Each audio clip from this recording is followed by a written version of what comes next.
29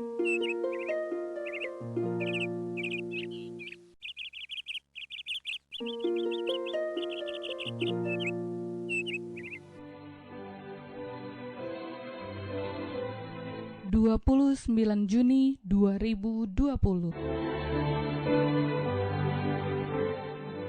Anda sedang mengikuti renungan pagi Pulang ke Rumah oleh Ellen G. White, di mana setiap pagi sepanjang 1 tahun mengajak Anda untuk mempersiapkan diri yang terbaik akan saat kedatangan Tuhan Yesus yang kedua kali sudah dekat, di mana perselisihan, sakit penyakit, penderitaan, kesedihan, air mata akan berakhir.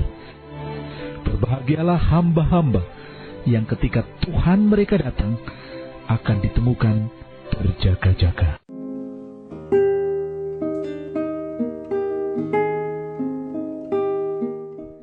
Renungan pagi kita sepanjang bulan Juni bertemakan Hukum Taurat dan Hari Sabat, Ujian Kesetiaan Ganda.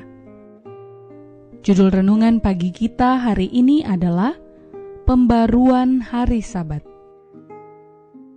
Ayat renungan Yesaya 56 ayat 2, beginilah firman Tuhan. Berbahagialah orang yang memelihara hari Sabat dan tidak menajiskannya.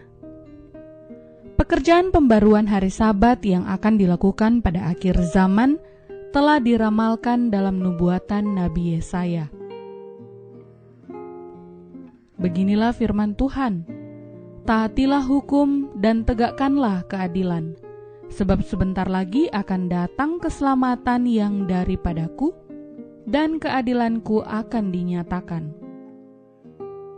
Berbahagialah orang yang melakukannya, dan anak manusia yang berpegang kepadanya, yang memelihara hari Sabat dan tidak menajiskannya, dan yang menahan diri dari setiap perbuatan jahat.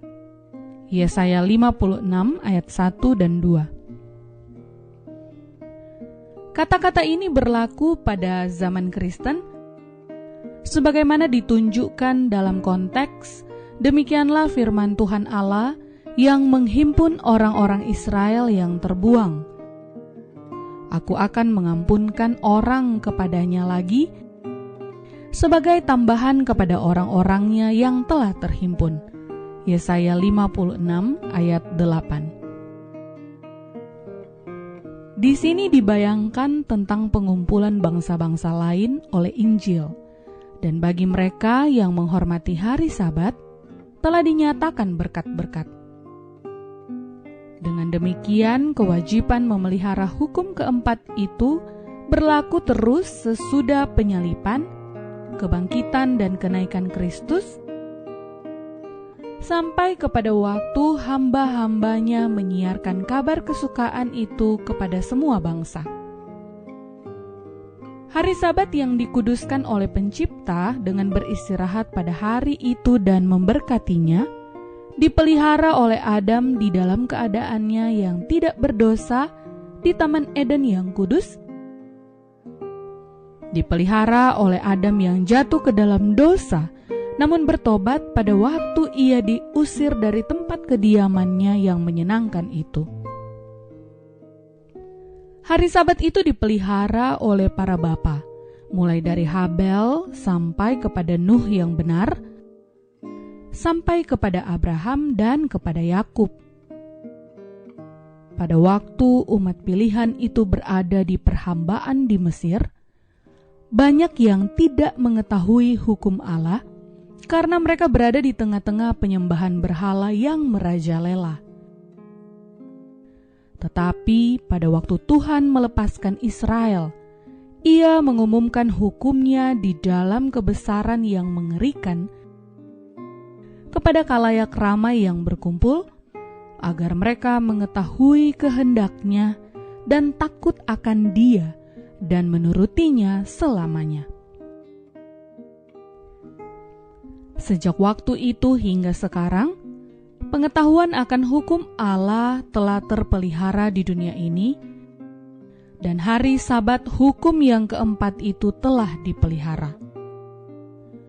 Walaupun manusia berdosa, berhasil menginjak-injak hari kudus Allah, bahkan pada masa keunggulan manusia berdosa itu pun masih ada orang-orang yang setia, yang tetap menghormati hukum dan hari itu di tempat-tempat yang tersembunyi.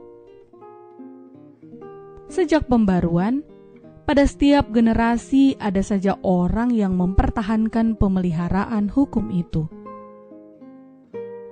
Meskipun sering berada di tengah-tengah celaan dan penganiayaan, kesaksian yang terus-menerus telah dibawakan mengenai kekekalan hukum Allah dan kewajiban suci atas penciptaan Sabat itu. Alfa dan Omega Jilid 8, halaman 471 sampai 474. Marilah kita tutup renungan pagi yang indah ini dengan doa. Ya Tuhan, ya Allah kami datang mengucap syukur untuk renungan pagi yang kami dengar pada hari ini. Yesaya 56 ayat yang kedua, berbahagialah orang yang memelihara hari Sabat dan tidak menajiskannya. Terima kasih Tuhan, Engkau telah memaparkan kepada kami bagaimana hukum yang keempat terus-menerus dipelihara oleh para bapa sejak Adam dan Hawa sampai dengan zaman Yakub, dan setelah zaman perbudakan mereka keluar dari Mesir. Engkau ingatkan kembali di tengah-tengah padang belantara supaya mereka mentaati hukum yang keempat, yaitu memelihara hari Sabat. Terima kasih, kami rindu ingin menjadi orang yang berbahagia ya Tuhan. Untuk itu tolonglah kami agar kami boleh menjadi umat-Mu yang setia kepadamu. Dalam nama Tuhan Yesus kami berdoa. Amin. Demikianlah renungan pagi kita hari ini. Nantikanlah renungan pagi besok dengan judul Hukum Allah dan Hari Sabat Dibuktikan Kebenarannya. Salam sejahtera, salam sehat, Tuhan memberkati.